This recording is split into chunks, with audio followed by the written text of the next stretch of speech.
Welcome to Savannah physio clinic. It's physio time. Post operative complication அப்படின்னா என்ன? அது ஏன் வருது? அதுவும் ஆர்த்தோபெடிக்கல் ஏரியாவில் தான் இந்த காம்ப்ளிகேஷன்ஸ் பேஷண்ட்ஸ் அதிகமாக இருக்கிறாங்க. எதனால்?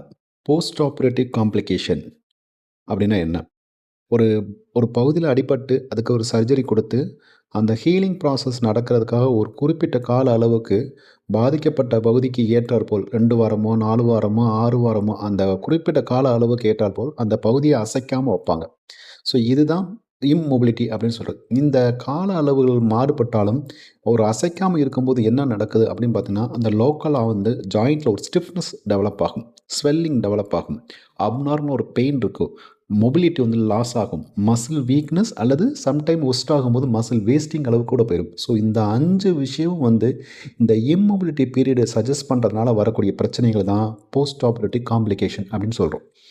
இந்த காம்ப்ளிகேஷனை நம்மளால் தவிர்க்க முடியுமா அப்படின்னு பார்த்தீங்கன்னா கண்டிப்பாக முடியாது. ஏன்னா இந்த இம்மொபிலிட்டியை கொடுத்தா மட்டும்தான் அஃபெக்டட் பார்ட்டில் இருக்கக்கூடிய பிரச்சனைகள் வந்து ஹீலிங் ப்ராசஸ் நடக்கும். இந்த ஹீலிங் ப்ராசஸ் வேணும்னா கண்டிப்பாக இம்மொபிலிட்டி சஜஸ்ட் பண்ணி தான் ஆகணும்.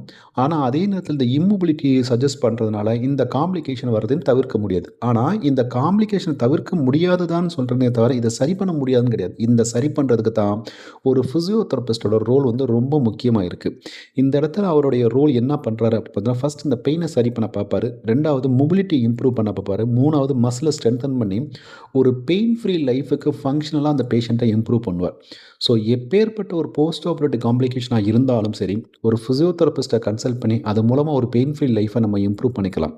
இந்த இடத்துல பெரும்பாலும் எல்லாரும் என்ன தப்பு செய்கிறாங்க அப்படின்னு பார்த்தீங்கன்னா, ஒரு பாதிக்கப்பட்ட பகுதிக்கு சர்ஜரிக்கு மட்டும்தான் எல்லாரும் முக்கியத்துவம் கொடுக்குறீங்க. சர்ஜரி கொடுத்தாச்சு, சர்ஜரி பண்ணியாச்சு, அதனால் நான் நார்மலுக்கு வந்துடுவேன் அப்படின்னு நினச்சிட்டு தவறுதலாக இருந்துடுறீங்க. சர்ஜரி வந்து உங்கள் பாதிக்கப்பட்ட பகுதிக்கு ஒரு ஹீலிங்கை மட்டும்தான் ப்ரொமோட் பண்ணுமே தவிர மொபிலிட்டி அதை இம்ப்ரூவ் பண்ணாது.